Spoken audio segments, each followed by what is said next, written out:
दोस्तों, जैसा कि हम जानते हैं कि हमारे देश में नए हाईवे और एक्सप्रेसवे निर्माण में 2014 से ही स्पीड पकड़ी है। अगर हम आजादी के बाद हर सरकार का रिकॉर्ड चेक करें तो आपकी जानकारी के लिए बता दें, आजादी के 33 साल बाद तक मतलब 1980 तक हमारे देश में कुल जो नए हाईवेज और एक्सप्रेसवेज बनाए गए थे उनकी लेंथ लगभग 31,671 किलोमीटर की थी। उसके बाद 1980 से 1998 तक मतलब इन 10 सालों में जो नए हाईवे और एक्सप्रेसवे बने उनकी कुल लेंथ 17,914 किलोमीटर की थी। और जैसा कि हम जानते हैं 1999 से 2004 तक हमारे देश में श्री अटल बिहारी वाजपेयी जी का शासनकाल रहा और इन 5 सालों में नए हाईवे और एक्सप्रेसवे जो बनाए गए उसकी कुल लेंथ लगभग 15,984 किलोमीटर की थी।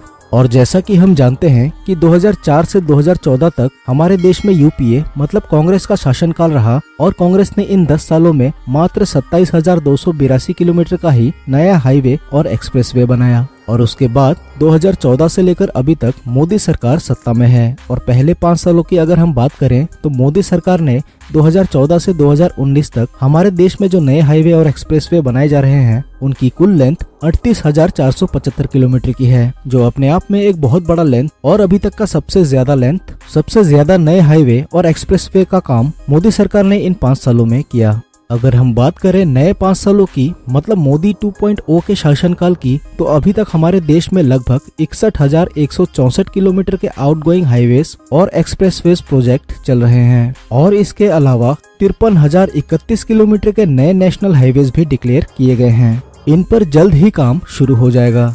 इन सारे रिकॉर्ड्स के बारे में जानकर और सुनकर आपको इतना तो पता लग गया होगा कि आजादी के बाद से अब तक सबसे तेज गति से और सबसे ज्यादा रोड बनाने का रिकॉर्ड मोदी सरकार ने अपने नाम कर लिया है और इसका सीधा श्रेय श्री नितिन गडकरी जी को जाता है। तो ये तो हो गए सारे हाईवे और एक्सप्रेसवे जो हमारे भारत के अलग अलग राज्यों में तेज गति के साथ बनकर तैयार हो रहे हैं। अगर हम बात करें नॉर्थ ईस्ट की तो शुरू से ही हम सुनते आ रहे हैं कि नॉर्थ ईस्ट डेवलपमेंट के मामले में बहुत पीछे है। यहाँ तक कि नॉर्थ ईस्ट के राज्य मणिपुर को पहली पैसेंजर ट्रेन भी आजादी के 74 साल के बाद अभी चंद दिनों पहले ही मिली। तो इससे आप समझ सकते हैं कि नॉर्थ ईस्ट की डेवलपमेंट के मामले में क्या हालत है। यहाँ तक कि नॉर्थ ईस्ट में नेशनल हाईवेज बनाने का काम भी बहुत धीमा चल रहा है। ऐसा नहीं है कि ये काम अभी स्लो हुआ है।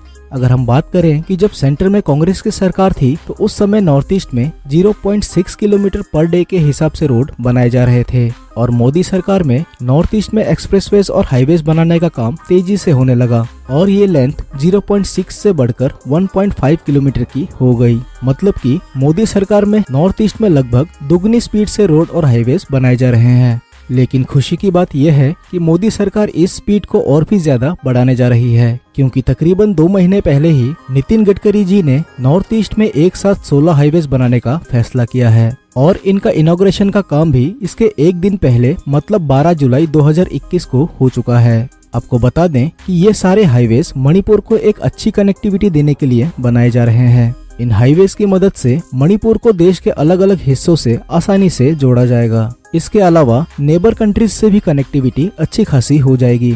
कनेक्टिविटी के अलावा और भी कई सारे फायदे हैं जो इन हाईवेज और एक्सप्रेसवेज के बनने के बाद मणिपुर और नॉर्थ ईस्ट वासियों को होगी। जैसे इन हाईवेज के आसपास इंडस्ट्रियल जोन्स को भी स्थापित किया जा सकता है, जिससे नए रोजगार के अवसर निकलेंगे।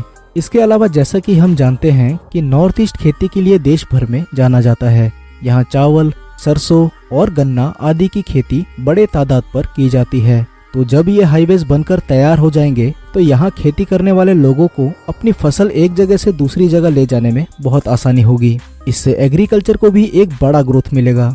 अगर बात करें मेडिकल फैसिलिटीज की तो आपको बता दें कि मेडिकल फैसिलिटीज में भी एक बड़ा सुधार देखने को मिल सकता है, क्योंकि अभी कनेक्टिविटी न होने के कारण मणिपुर के कई गांव व क्षेत्र मेडिकल जैसे मूलभूत सुविधाओं का लाभ नहीं ले पा रहे हैं। लेकिन अब शायद ऐसा नहीं होगा।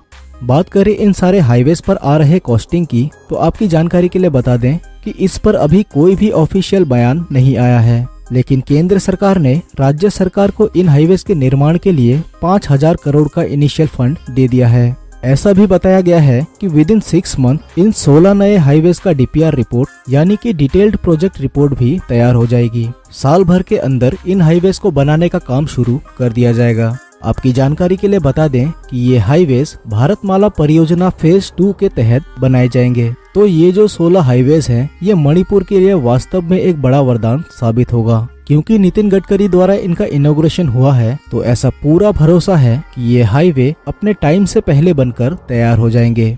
आपको क्या लगता है? आप भी अपनी राय नीचे कमेंट बॉक्स में जरूर दीजिएगा। और इसके अलावा अगर आपको ये वीडियो पसंद आया तो वीडियो को लाइक कर दीजिएगा, ज्यादा से ज्यादा शेयर कीजिएगा। और अगर ऐसी वीडियोस देखना आपको पसंद है और अपने चैनल को सब्सक्राइब नहीं किया है, तो आपसे रिक्वेस्ट करता हूँ कि आप इस चैनल को सब्सक्राइब कर दीजिए, बेल आइकन को भी प्रेस कर दीजिएगा, जिससे मेरे आगे आने वाली वीडियोस की नोटिफिकेशन आपको मिल सके। तो मिलता हूँ आपसे अगले वीडियो में, तब तक के लिए नमस्कार, जय हिंद, जय भारत।